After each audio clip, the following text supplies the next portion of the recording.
Hello अस्सलाम वालेकुम friends, क्या हाल है आप सबका। आई होप सब ठीक होंगे। आज हम बनाएंगे मज़ेदार सा गाजर का हलवा। अब विंटर्स हो और गाजर का हलवा ना हो, ये तो हो नहीं सकता। मैं बताऊंगी कि मेरी माँ गाजर का हलवा कैसे बनाती हैं। चलो स्टार्ट करते हैं। सबसे पहले हमें चाहिए गाजर। तो यहाँ पे मैंने लिए 1 kg। मैं आपको 1 किलो गाजर के हलवे की रेसिपी बताऊंगी। गाजर को अच्छी तरह धोने के बाद अब हम इसको काट लेंगे। मैं इसको बड़े बड़े पीस में काटते हैं क्योंकि हमने इसे ग्रेट करना है। इसे ज़्यादा बारीक पीस करने की ज़रूरत नहीं है। तो यहाँ चॉपर में मैं इसको ग्रेट कर लूँगी। आप चाहें तो इसे कद्दूकश भी कर सकते हैं, बट ग्रेट करने से ज़्यादा काम आसान हो जाता है। देखिए यहाँ पे मैंने सारे गाजरों को ग्रेट कर लिया है। कद्दूकश करने में टाइम बहुत ज़्यादा लग जाता है। चलिए जब तक मैं गाजरों को एक बाउल में निकालती हूँ, हम बाकी इंग्रेडिएंट्स देख लेते हैं। सबसे पहले हमें चाहिए 200 ग्राम खोया। ड्राई फ्रूट्स में लेंगे पिस्ता, कटे हुए बादाम, किशमिश और कद्दूकश किया हुआ नारियल, सब चीज़ें 2 खाने के चम्मच। 1 चाय का चम्मच हरी इलायची का पाउडर, चीनी आधा कप, और आप अपने टेस्ट के मुताबिक कम या ज़्यादा कर लें। चलिए सब चीज़ें पूरी हो गई, हम बनाना स्टार्ट करते हैं। बिस्मिल्लाहिर्रहमानिर्रहीम। एक कढ़ाई या देगची में ऐड करें 200 ग्राम घी। मैंने देसी घी लिया है, आप अपनी पसंद से कोई भी घी इस्तेमाल कर लें। जैसे ही घी गर्म होगा, हम इसमें कद्दूकश की हुई गाजरें डाल देंगे। गाजरें हम आराम आराम से डालेंगे, आहिस्ता आहिस्ता। घी ऑलरेडी बहुत गर्म है, ये ना हमारा हाथ जल जाए। ये सारी गाजरें हमने डाल दी। अब हम इसको घी के साथ मिक्स कर लेंगे। और देखिए हमने गाजरों को घी के साथ अच्छी तरह मिक्स कर लिया है। अब कवर करके हम 3 से 4 मिनट के लिए इसको रख देंगे। 3 से 4 मिनट के बाद हम इसको चेक करेंगे। देखिए गाजर यहाँ पे सॉफ्ट हो गई है। हमने कवर इसीलिए करके रखना है ताकि ये थोड़ी सी सॉफ्ट हो जाए। यहाँ हम 2 से 3 मिनट इसको घी के साथ भून लेंगे। ये भूनने के बाद फिर से हम इसको थोड़ी देर ढककर पकाएंगे। तकरीबन 6 से 7 मिनट के बाद देखें गाजरों ने अपना पानी छोड़ दिया। गाजर काफ़ी हद तक सॉफ्ट हो गई हैं। अब हम इसको यहाँ पे घी के साथ अच्छी तरह भून लेंगे। हमने इसको तब तक भूनना है जब तक गाजर हमारे सॉफ्ट हो जाए, इनका पानी खुश्क हो जाए। आंच हमने तेज़ रखनी है और तेज़ आंच पे हम इसको लगातार भूनते रहेंगे। तकरीबन 5 मिनट भूनने के बाद हम इसे फिर से कवर करके आंच बिल्कुल आहिस्ता कर देंगे। बिल्कुल लो फ्लेम पे इसको पकाएंगे। गाजर अपना पानी छोड़ेंगी, स्टीम बनेगी और ये स्टीम में ही गल जाएंगे। देखिए 15 मिनट हल्की आंच पे पकाने के बाद गाजर ने अपना पानी छोड़ दिया है, बहुत अच्छी स्टीम बनी है और गाजर हमारी काफ़ी हद तक गल गई हैं। बस यहाँ पे आंच हम तेज़ रखेंगे और इसे अच्छी तरह भून लेंगे। तब तक भूनेंगे जब तक गाजरों का पानी खुश्क हो जाए।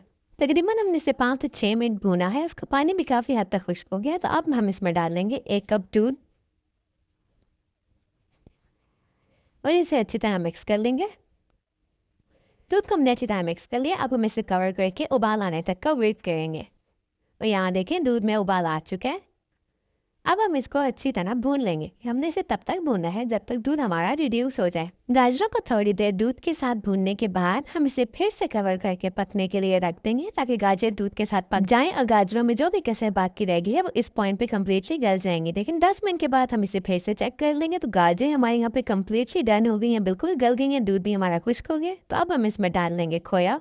अब हम खोए को मिक्स कर लेंगे। अच्छा ये डिपेंड करता है, अगर आपके चूल्हे की आंच बहुत ज़्यादा तेज़ है तो गाजरों का पानी बहुत जल्दी खुश्क हो जाएगा और हलवा बहुत जल्दी तैयार हो जाएगा। यहाँ पे हमने खोया अच्छी तरह मिक्स कर लिया है।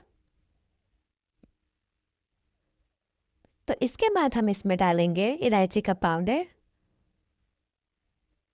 और चीनी। अच्छा मैंने ब्राउन शुगर यूज़ की है, आप वाइट शुगर भी ले सकते हैं। सब चीज़ों को डाल लेने के बाद अब हम इसे अच्छी तरह मिक्स कर लेंगे और फिर से हम इसको भून लेंगे।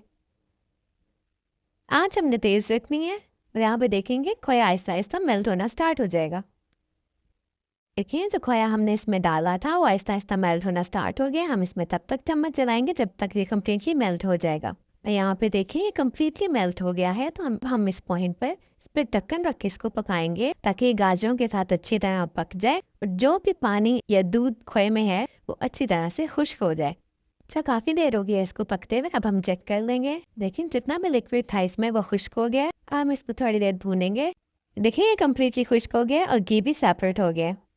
तो इस पॉइंट पे हम इसमें ऐड कर लेंगे ड्राई फ्रूट्स। ड्राई फ्रूट्स आप अपनी मर्ज़ी से और अपनी पसंद से कोई भी ऐड कर सकते हैं। अब हम ड्राई फ्रूट्स को हलवे के साथ मिक्स कर लेंगे। अब हम इसमें ऐड करेंगे 1 टेबल स्पून रोज़ वाटर। इसकी बहुत अच्छी खुशबू आती है, आप भी एक बार यूज़ करके देखें।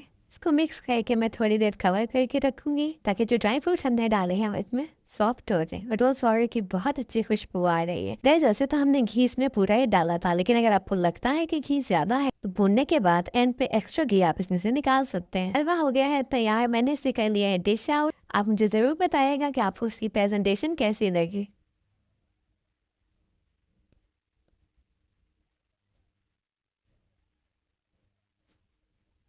और ये दिल मेरे व्यूअर्स के लिए। चलें गाइस, मैं आपको दिल तोड़ कर चखाती हूँ कि हलवा कैसा बना।